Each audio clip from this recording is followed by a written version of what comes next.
Bonjour, pour commencer comme d'habitude, on va faire un bref rappel de ce qu'on a vu la fois dernière. On a vu qu'un marin retire plus de plaisir dans l'action de naviguer que dans celle d'arriver à destination. Il doit en être de même pour tes projets dans ta vie. Prends du plaisir tous les jours à aller vers l'objectif que tu vises. On a également parlé de ton filtre de perception, que c'est toi qui choisis consciemment comment tu interprètes les informations qui t'arrivent. On a vu que ton état de conscience est malléable à volonté. Qu'il faut commencer par changer l'image mentale que tu as de toi-même, puisque c'est cette image mentale qui crée ta réalité. On a également vu que tu agis dans la vie comme une torpille à tête chercheuse, c'est-à-dire que tu dois constamment faire des erreurs et les rectifier pour aller vers ton objectif. Ce qu'on appelle erreur, on pourrait plutôt appeler expérience. Ton rôle, à toi, c'est de rester concentré sur cet objectif. On a également vu que tu fonctionnes selon 3 cycles, l'analyse, le feedback et la réaction.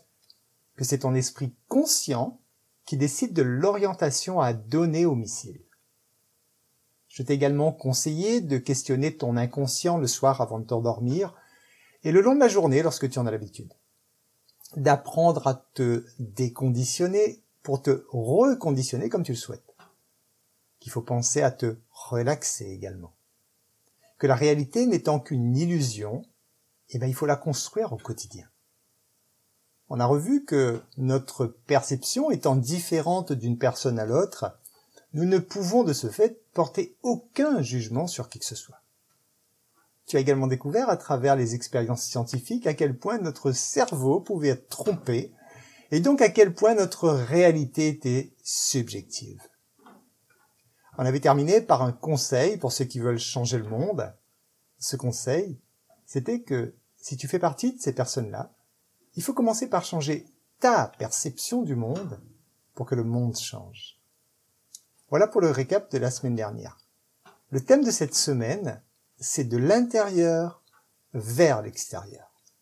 Je pose souvent cette question. Selon toi, quelle est la personne la plus importante de ta vie ? On me répond souvent mes enfants, mon conjoint ou mes parents. C'est bien, ça signifie généralement qu'il s'agit de proches que cette personne aime le plus. À ce moment, j'explique un concept qu'ils ont quelquefois du mal à comprendre. Si je devais m'adresser à toi, je te dirais que la personne la plus importante de ta vie, c'est toi. On parle bien de ta vie. Tu es le centre de ta vie. Que tu le veuilles ou non, ta vie est propre à toi. Tout le reste fait partie de ton environnement. Pour reprendre la maîtrise de ta vie, tu dois avoir assimilé ce concept. Tu es un être à part entière et c'est ta vie que tu dois vivre et non pas celle des autres. Tout part de l'intérieur de toi et tu te projettes à l'extérieur. Il est normal, indispensable et humain que tu aimes les éléments qui se trouvent dans ton environnement, comme tes enfants, ton conjoint, ta famille, tes amis, bien sûr.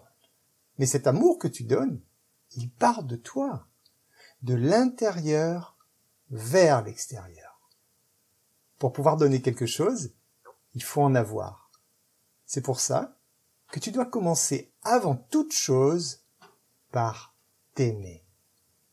Tu dois créer de l'amour en toi avant de pouvoir le projeter à l'extérieur de toi. Alors, ce qui vient tout de suite comme réaction lorsque je parle de ce concept, c'est qu'il s'agit là d'un comportement égoïste. Eh bien, pas du tout. Être égoïste, c'est retirer quelque chose à quelqu'un pour en tirer un profit personnel. Effectivement, si pour te faire plaisir, tu prives une personne de quelque chose, là on peut parler d'égoïsme. Je vais donner un exemple. Admettons que je n'ai pas le permis de conduire, que j'ai envie d'aller à tel endroit, parce que j'aime ça tout simplement. Alors je demande à quelqu'un de m'emmener sans cesse à ces différents endroits. Dans ce cas précis, je vais agir en personne égoïste, puisque pour me faire plaisir à moi, je prive cette personne de quelque chose, entre autres de son temps. C'est là un comportement égoïste. Par contre, te faire du bien sans rien retirer à personne, c'est là le comportement à adopter pour vivre pleinement ta vie. Pose-toi la question avant d'agir. Ton objectif est toujours de faire ce qui te fait du bien. Vérifie juste si pour cela, tu prives une autre personne de quelque chose ou pas. Retiens que ces personnes ont le même droit et le même besoin que toi. Être heureuses sans rien retirer à personne. Donc elles n'ont pas non plus le droit de te demander de se sacrifier afin d'en retirer un plaisir personnel. Ces personnes sont également le centre de leur vie. Et comme toi, ils doivent se projeter de l'intérieur vers l'extérieur. Je te laisse méditer là-dessus, je te laisse à ta séance de relaxation et de visualisation créatrice, et je te dis à très bientôt.